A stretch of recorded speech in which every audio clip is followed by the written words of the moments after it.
Hello and welcome to Everyday Tarot, your daily dive into the divine wisdom of the tarot. I'm your host, Camille A. Saunders, healer, tarot enthusiast, and your local witch next door, and today I'm talking about tarot and Borage.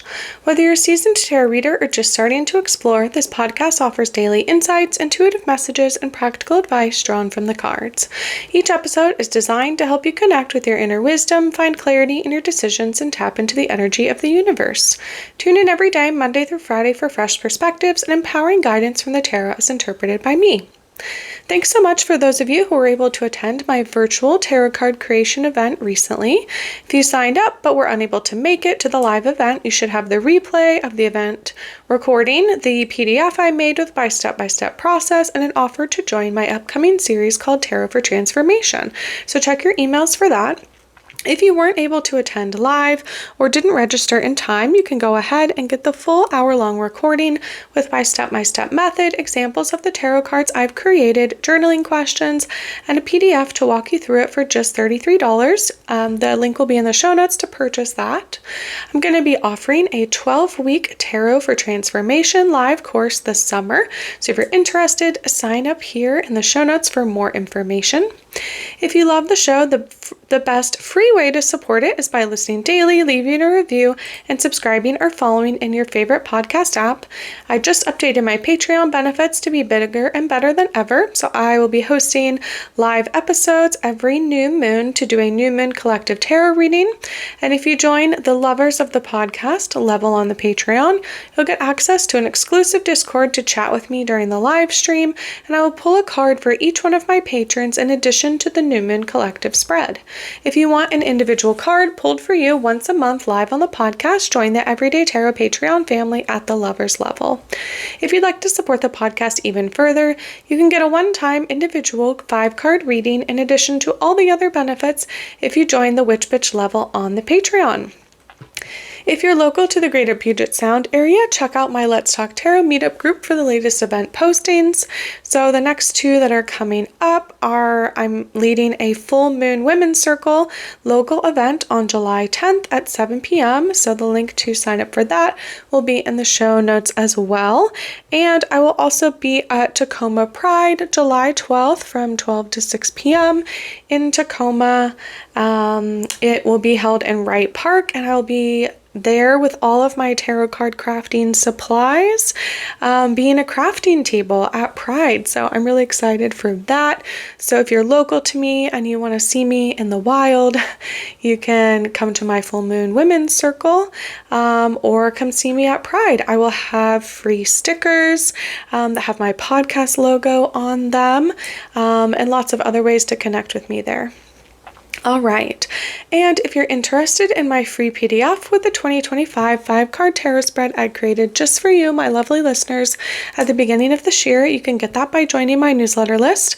My weekly newsletter always has the most up-to-date information on upcoming events, presentations, musings, and more. And if you don't already know, I'm a sex and relationships therapist, seeing clients virtually all over Washington State. I love working with queer, poly, and witchy clients.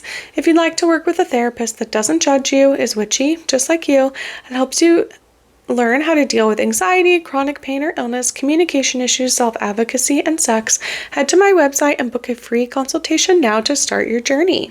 You can find the links for any of these offers in the show notes or on my website, CamilleASaunders.com/everydaytarot, in addition to the images of the cards I pull on each episode. All right, so welcome to season 11. Today is the first episode of season 11 where I'm talking all about tarot and plant allies. So if you haven't listened to my other seasons yet, you can check those out. Season 1 was all about tarot basics. Seasons 2 and 3, I went through all the major arcana cards and an overview of the 4 suits. In Season 4, I talked tarot and pop culture. In Season 5, I went through 13 common tarot spreads. In Season 6, 7, 8, and 9, I went through the suit of wands, pentacles, swords, and cups. And Season 10, that I just rounded out recently, was all about tarot and witchcraft.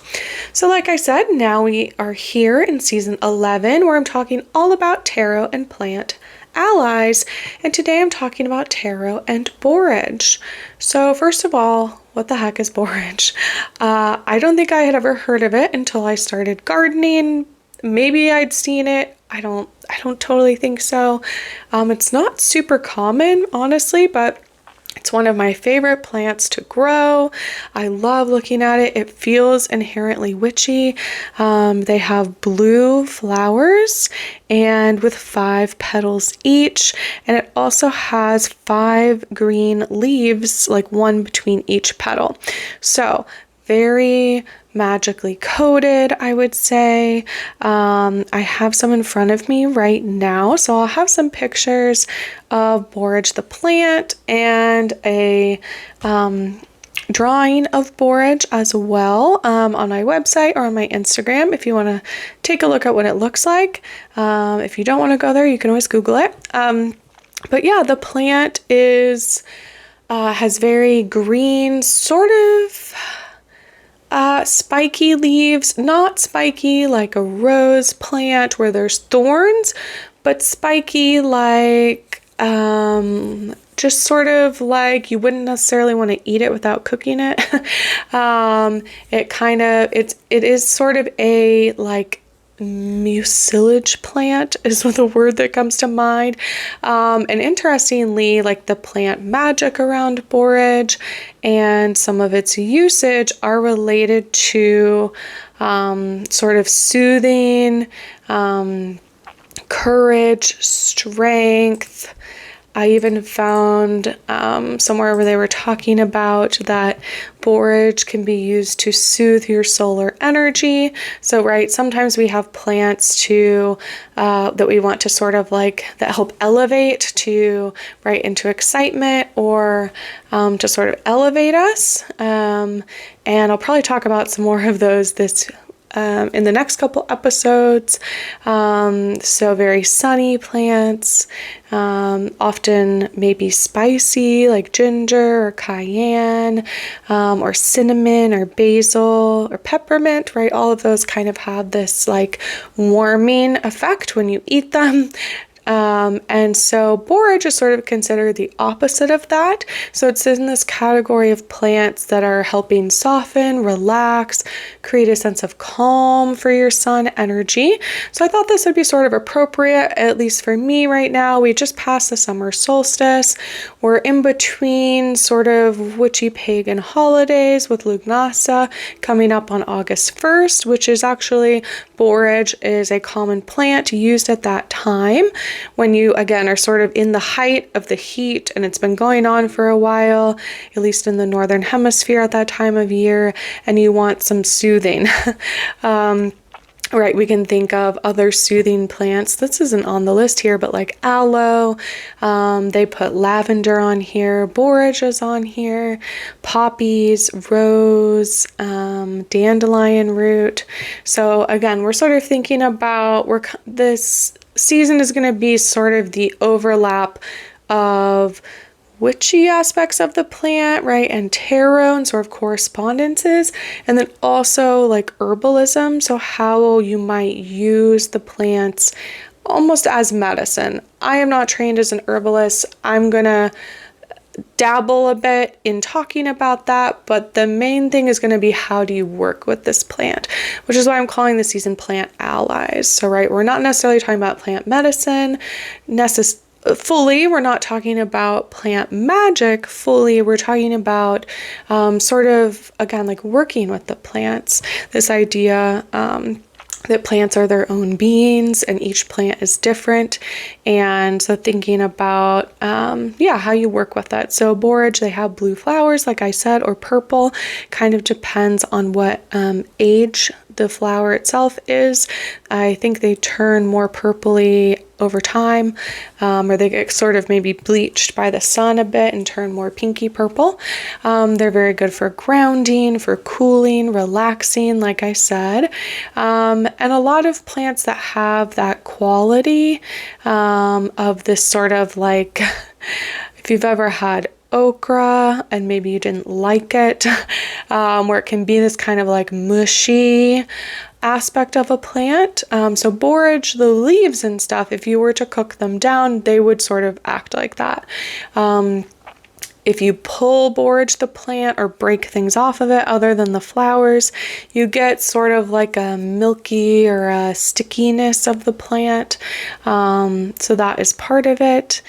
Let's see what else. Yeah, the colors, right? So we have blues and greens, which again are cooler colors as well. So actually in front of me, I have a green candle today, and I have 5 borage flowers because I have borage in my yard. Like I said, it's honestly one of my favorite things to grow in the garden. It's very unique looking. It's in the same family as comfrey, if you know that plant at all, and sort of has a similar quality where if you pull the leaf, it's a little like stringy and kind of prickly. Again, not thorns, but like uncomfortable to sort of just like handle bare with your bare skin. You can do it. It's also a very deeply rooted plant. It has a tap root like comfrey does, and really likes to be right in this grounded way. So that's a little bit about borage, the plant. And I will have a picture. I have a medicinal herb coloring book that I got, I guess, during COVID.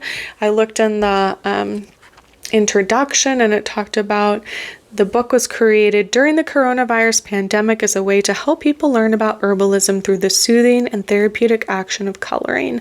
And it were some herbalists that created this coloring book. I love coloring. I find coloring very soothing. And so one of the things I had colored previously in here was borage. So I'll have that picture. And I colored it, fairly accurately to the colors. But like I said, it sort of has these blue flowers, and blue is fairly rare as a natural color in nature. It says borage is an annual plant from the Mediterranean, grown in gardens worldwide and much loved by honeybees. Yeah, actually I went outside in my yard to try to take some pictures of borage the plant for you all so I could post some. And there were so many bees, which I love. And so I just had to, again, get nice and close and be calm, and then started taking some pictures of the plant. It says it has traditionally been used for people in a state of convalescence recovering from nervous exhaustion, debility, and low mood. As a demulcent, so again, that's that like mucilage quality, or like if you think of the word mucus, those all come from the same root word, which is this sort of like sticky thing that kind of like sits with you for a long time. It's also a diaphoretic and diaphoretic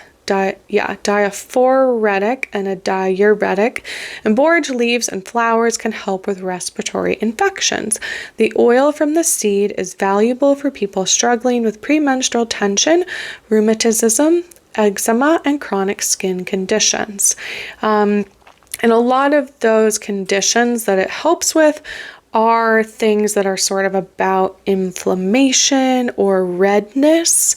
Again, if you think of eczema or chronic skin conditions. And so again, we have this like blue plant soothing aspect of the plant that to me just sort of makes inherent sense that like, yeah, okay, this would help people in that way. So I'll say this every episode, but I am not giving any medical advice. This is not herbalism advice.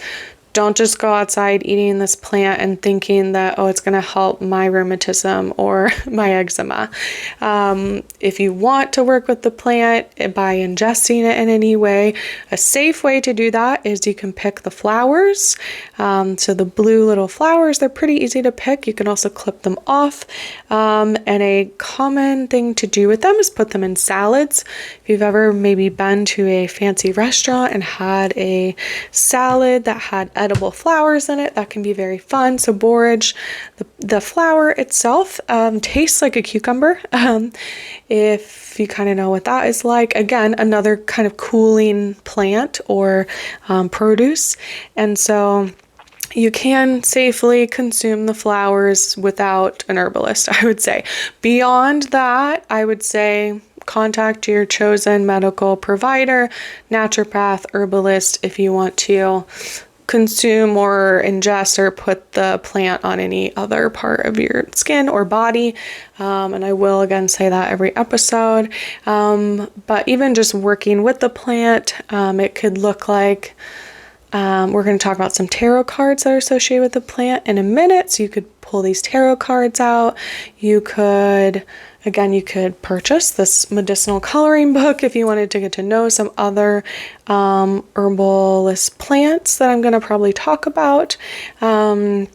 You could, draw blue stars. You could, again, like I said, if you want to grow the plant, it's very easy to grow, at least for me where I live. I think I literally planted it one time in a raised bed in my garden. I started it from seed. The seeds are pretty big, not quite as large as sunflower seeds, but about half that size, and they're sort of around that shape. They're sort of like long and sort of hard and black, I believe. But anyway, I started the seeds. I still have the seed packet that I started the seeds from. One time, like I said, I probably planted a couple of them, just sort of, I'd read it was good for different kinds of bees, native bees, and that it was this cool blue flower, and I was like, great, cool, you can like eat the flowers? Lovely, love that. I love when plants can kind of like hit all these different aspects of ways to work with them, and I think I planted them once, and now they're in my yard forever.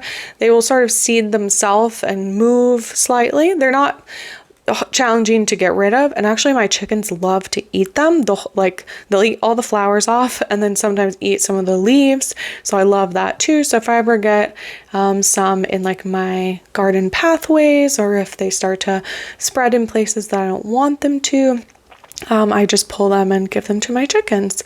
Again, you don't have to do that. You can compost them if you want. You could pick the flowers maybe. Another common thing, if you like look online to do with borage flowers, is to like put them in when you make ice cubes. So like if you have an ice cube tray, you can put the flowers in the ice cubes, and then you can use that ice in like your summer garden drinks, because again, the flower is safe to eat.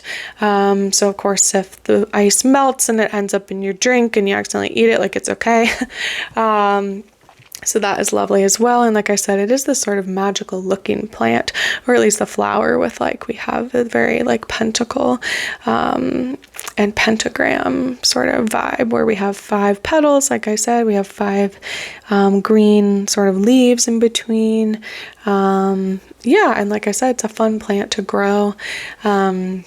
Because it does just kind of seed itself, which I think is great as a gardener, because then you don't have to do too much work, which I love that. All right, so let's see, what else do I want to talk about? Oh yeah, so I was looking up sort of like correspondences with borage or plant magic associated with it, and I found this site, eldrumherbs.co.uk. I'll link it in the show notes, where they talk about different herbs, and they had this quote put in there that said, "The old saying states that I, borage, bring always courage," and it certainly does just that. They say that they've used it for patients who are facing big decisions, major life changes, as well as for those who are just about scraping the bottom of the energy barrel, and they say they've taken it themselves for similar things. It always has a great effect and somehow manages to take the edge off panic, making for a cool head and rational decisions. So I like that phrase, that I, borage, bring always courage, because it also, again, in sort of this herbalist, when we think of plants as medicine, they talk about that it is, it can be like heart medicine. And again, this is why you should consult an herbalist or your naturopath or anything if you want to consume plants or like more parts of the plants, because dosage and knowing any contraindications for medication you may be on is very important, especially when it comes to heart medicine. So again, be safe out there. Look things up before you do it. Find good professionals that can advise you on these things if you really do want to work with plants differently. Let's see what else. The planetary influence is Jupiter. It said it's associated with Lug or Lu or other warrior gods like Aries. Like I said, the festival associated with borage is Lugnasa, which is generally August 1st. the constitution of the plant is cool and moist, which again, if you were to pull the plant, you would sort of be able to tell that, like if it was out in the wild and you just picked it and pulled it. Because it kind of has this, like I said, it kind of like bleeds, like a sappiness, and the blues and the colors of it are sort of this cooling aspect. What else do we want to talk about with plant magic? Let me see if there's anything else. Well, then maybe I'm looking at multiple sources here. Yeah, Borage has been used as depression medication previously across ancient times.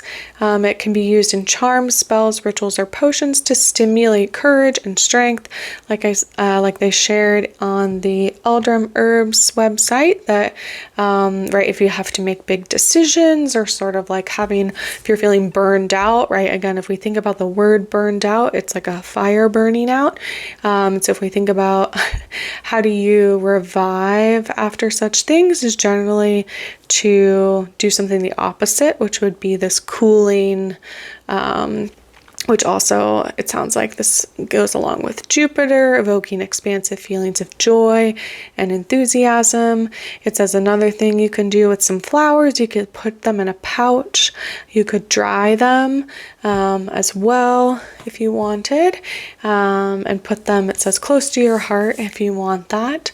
Like I said, the plants themselves, if you were to like eat the flowers, they sort of taste like cucumber. It's very mild, and they can be put in salads. It sounds like they can be candied for cake decoration. So again, things that are sort of, very pretty as well. You can use the leaves, and you can also steep them and make tea. But again, look up things about that. This is like a culinary use of borage, but also, right, it's different if you're going to use it cosmetically or medicinally, which again, don't be messing around with taking things medicinally if you're not consulting a medical professional in that way, or unless you are an herbalist, because it can have other, counterindications. It can affect your liver, it can affect blood thinning medication, etc. So be careful when you're doing those things. But yeah, it's a lovely plant to look at and work with. So in relation to the tarot, I looked up I didn't have any, and this might be something I need to add to my repertoire or some of my book library, but I don't have necessarily like a magical plant relation book or correspondences. I guess I will talk about this in a minute when we get to usage of borage, but I have the Hearth Witches Compendium, Magical and Natural Living for Every Day by Anna Franklin. And they do have in here some different things to do with borage, but they also have a list of sort of the magical herbalism of plants. So they talk about, like I said, with borage, rouses from lethargy, excites activity, courage, lugnasa, like I said, psychic awareness, meditation, inner journeys. It's ruled by the planet Jupiter and the zodiac sign of Leo, sacred to Lul and Lug. So those are sort of its, again, like correspondences. And like I said, when I looked up tarot cards associated with borage, they talked about the Strength card and also the Hierophant. And I don't totally know why, but I pulled some of those cards that sort of gave the vibe. So I'm looking at the Therapist Who Tarot deck and also the Ophidia Rosa tarot, and in the Therapist Who Tarot deck, it's interesting, the colors of the cards for both, they rename the Hierophant as the healer in here, and then they have the Strength card, which is about self-love. They're very blue, green, yellowy colored cards on here, which I thought was interesting. And then the Ophidia Rosa has some animals and plants on the cards. They don't specifically say what plants they are depicted, but looking at them, to me, neither of them look like borage on either card. So the strength card has like a snake and then some more like a peony or a rose or something flower on there, like a multi-petaled, like multiple levels or layered petals flower, and they're sort of reddish pink. They could also be like camellias or something. And then on the Hierophant card, on the Fidia Rosa deck, they have what look to me like Datura flowers. I'm going to look up Datura real quick. But yeah, they sort of look like these bell flowers. So Datura is a different sort of magical plant. It is poisonous or, a strong medicine or hallucinogen. So that would be different than borage. But I just thought that was interesting that Datura is, to me, what looks like is depicted on this card. So if you want to work with borage again, you could kind of pull those cards and create a ritual. Like I said, you can pull out your green or blue candles or other crystals associated with it that have these cooler tones or are associated with that heart energy, right? That courage and strength that we associate with the heart. So that could be like rose quartz. I have like a rock that's painted like a rainbow colors that in the shape of a heart. So I pulled that one sort of in front of me. And I'll put up a picture of the candle, the borage flowers, and my, the tarot cards I pulled and sort of I have like a tarot card stand that fits some cards on it with the triple moon in front of it, and so that's where I put kind of my crystals and tarot cards when I'm doing episodes. So I'll have a picture of that on my website and probably on Instagram as well if you want to take a look at that and get some inspiration. But lastly, let's talk about some other usage for borage. So right, I talked about you can eat the flowers, right? It sounds like there's some levels of steeping the leaves for tea or other things. But in the book, The Hearth Witch's Compendium, I just looked up borage in the back of it, and it had a couple different things. So it did talk about its association with Lugnasa, which, like I said, is on August 1st and is sort of the period of the year. It says where the summer growth and the beginning of the autumn. So it's the end of the summer growth and the beginning of autumn harvest. Not really where I live, to be honest. Our summer growth ends maybe more like September. But again, we don't really get started in summer until July.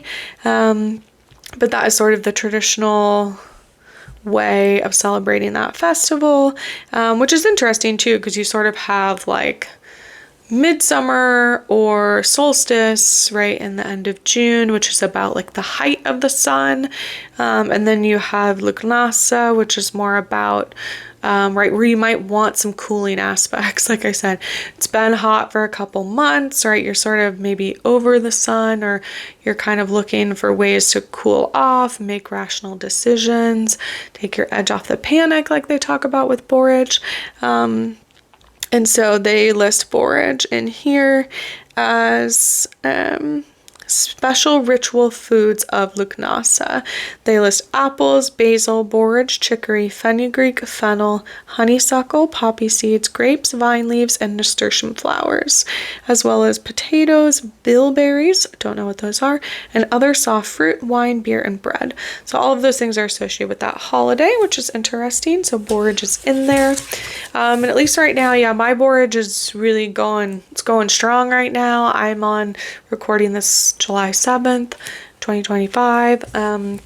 So, and it'll probably it kind of goes throughout the summer. It likes the hotter weather, at least where I live. So they do talk about using borage flowers in a floral salad in here. So this book has magical and natural living for every day. So some things you can eat, some things are skincare, some things are making wine, some things are like what to grow if you want to have sort of like, I know they have a list in here of like magical, if you want to have a magical garden or a culinary garden or stuff like that. So yeah, they talk about making a salad of spinach, romaine lettuce, cucumber, carrot, mint or nasturtium flowers, violets, and borage with oil and some lemon juice and a garlic clove. So if you want to make an inspired salad tonight, as you think about working with borage, maybe even if you don't have it, but in sort of the inspiration of that, that can be very fun to do. And again, all of those things are very cooling.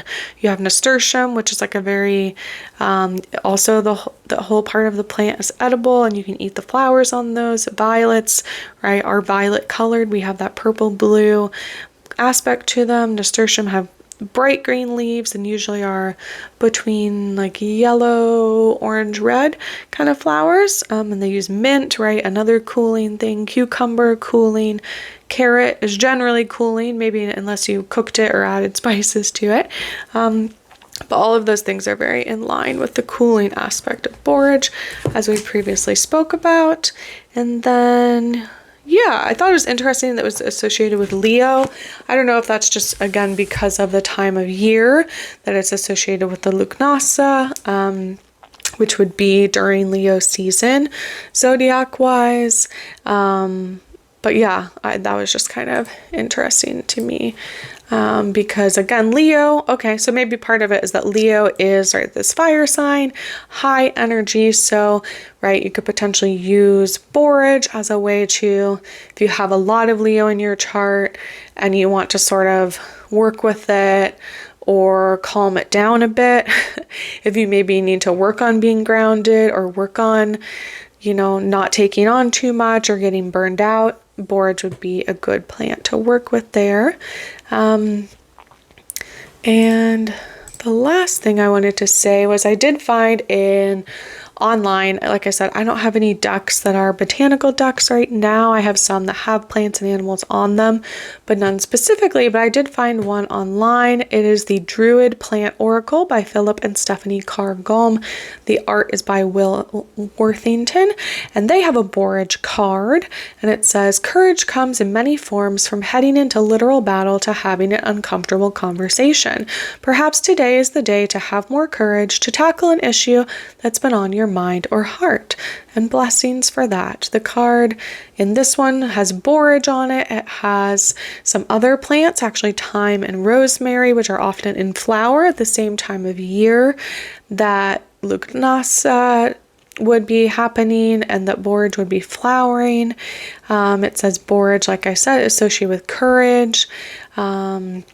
Maybe you need to you need to embody your courageous self right now, a strong and generous heart, maybe looking beyond your own needs to perceive the greater good of those around you, or standing up for someone who's weaker than you or who needs protection, or even advocating for yourself. And so it also is this way of, right, grounding yourself and advocating for ourselves, and borage can sort of, right, help us with that, which I love. I love learning more about plant correspondences. Let's see. Yeah, I think that's all I want to share about borage, which was a decent amount today. So I hope you enjoyed that. This whole season will be different plant allies and how to work with them using the tarot. Like I said, I'm going to be going off of vibes, probably. Things that grow in my garden, ones that really speak to me or that I feel like have a sort of innate relation to the tarot. There is this idea in herbalism that if you live at a place, I think they say for 2 years, like on the same land, for 2 years, that after 2 years, the plants will start to attune themselves to you, and the plants that you need will show up in more abundance. So that is also just interesting to keep in mind. I definitely have some plants in my yard that I did not plant and that are always very present and like to say hi to me, or maybe I planted once, like the borage, and they continue to come back year after year without any effort from me, and sometimes even purposely getting rid of some of them. So that I really like that concept of working with plants like that as well, because I think there is this sort of, right, it's a correspondence and it's a relationship to work with plants, even though I would say, I was going to say a lot of the Western world, but I don't totally know. I didn't grow up with sort of viewing plants that in that fashion, that they sort of have their own, right, correspondences and things to, uses for them, but also just ways to work with them, and that they work with us as well, to sort of help us. So I really like that. I am going to go ahead and pull a card to see if there's anything else we need to know today, or that Borage wants to tell us. Let me think, what card deck do I want to pull from? I'm going to pull from the Anima Mundi deck by Megan Weyerwenden. Oh, okay. It's jumping all over the place. So I'm going to give it a quick shuffle or two and see what else do we need to know. How can we use our courage? How can we embody our heart-centeredness? Is there anything that Borage wants to tell us, or anything else we need to know?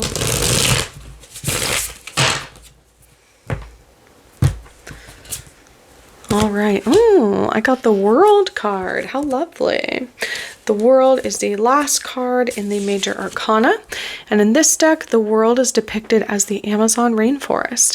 It says the Amazon rainforest accounts for 20% of the Earth's oxygen production, giving it the nickname the lungs of the earth. This card is about wholeness, unity, and understanding. The fruits of your labor have paid off, and you have a sense of closure now that the cycle has come to an end. You are starting to see the big picture and where you stand in the world around you. So upright, it's about completion, triumph, end of journey, unity, travel, and global awareness.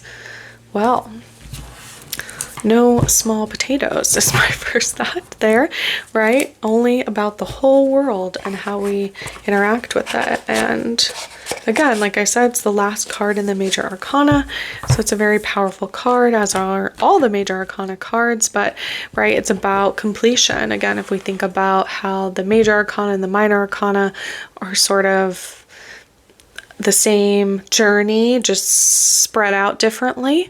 The World would be sort of equivalent to tens in the other suits, which is again about completion. So something is coming to a close. Sounds like something's coming to fruition, right? About harvest, which is what Lucnas is about as well.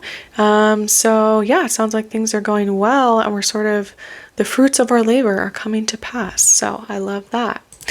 All right, so if you'd like to join me on the journey of using the tarot for transformation, you want to dive deeper into the tarot and think about it, you can click on the link in the show notes to indicate your interest in receiving more information. Like I said, we'll be working together for 12 weeks of calls and journaling to discover what happens when we want to transform our lives through the tarot. Links for the tarot decks I talk about will always be in the show notes and on my website if you'd like to look at them or purchase them. And thanks for joining me today on Everyday Tarot. Just as a reminder, the podcast comes out daily, Monday through Friday for all of 2025. You can email me, me@CamilleASaunders.com with your thoughts, questions, and more. And I will see you soon. Goodbye.